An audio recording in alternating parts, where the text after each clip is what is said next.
Don't be afraid of conflict. Don't be politically correct.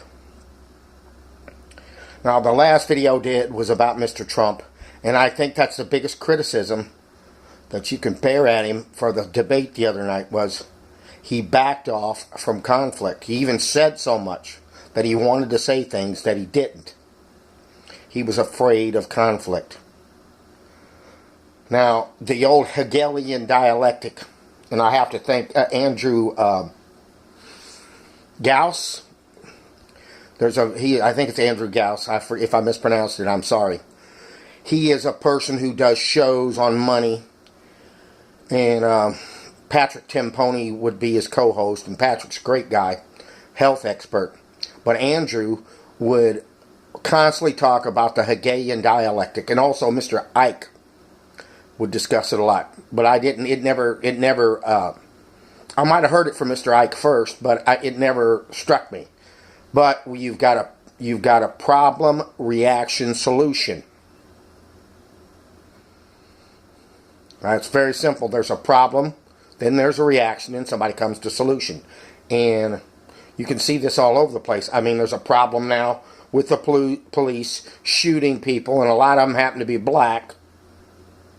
And black people, their reaction is to go out in the streets, and then there'll be a solution. Something will happen. So, I mean, that's an example. But if black people or African American people would just sit there and take it, they're just going to keep getting shot and shot and shot and shot. And as a person, people are going to run over you until forever. That's what they're going to do. You have to make a reaction. Now, I'm going to give you an example of this.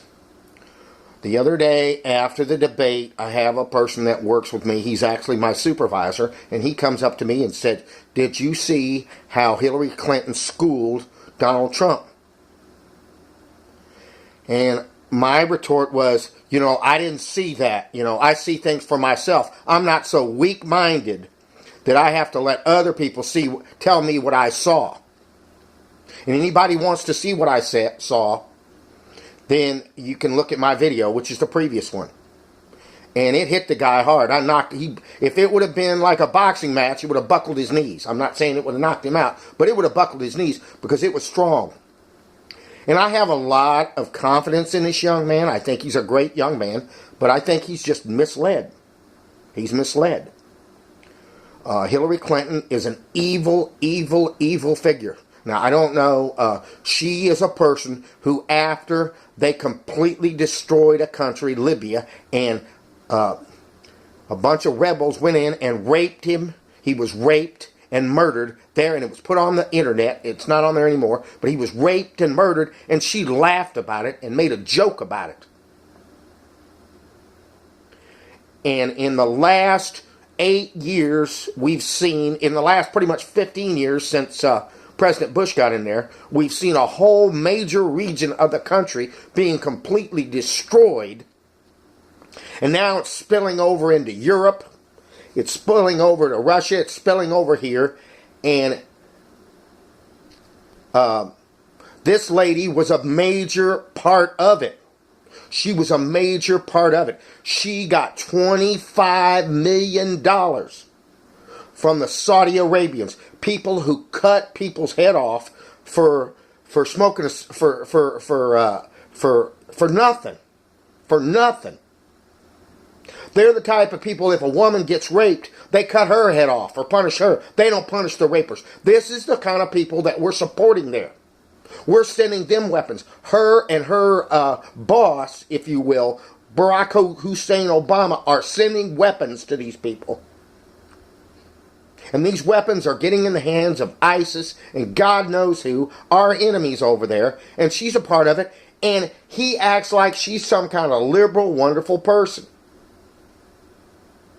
Now, if you're the type of person that says, I'm not voting for any of them, that's reasonable. If you give me a reasonable reason why you're voting for Hillary Clinton, that's fine. But Trump did not get schooled.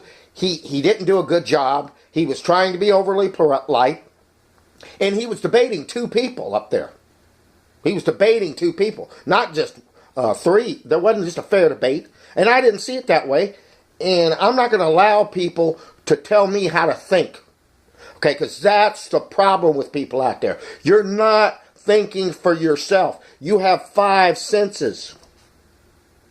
That is primary. You are an animal. You are connected to a magnificent universe, and you're a part of it for a little while, and it's going to be gone someday, folks. It's going to be gone. You're not going to be a part of it anymore. Enjoy it while it lasts, and use your senses. Don't allow some person who is not you to tell you what you're seeing, what you're hearing, what you're feeling, or you're an idiot. No, we don't want that.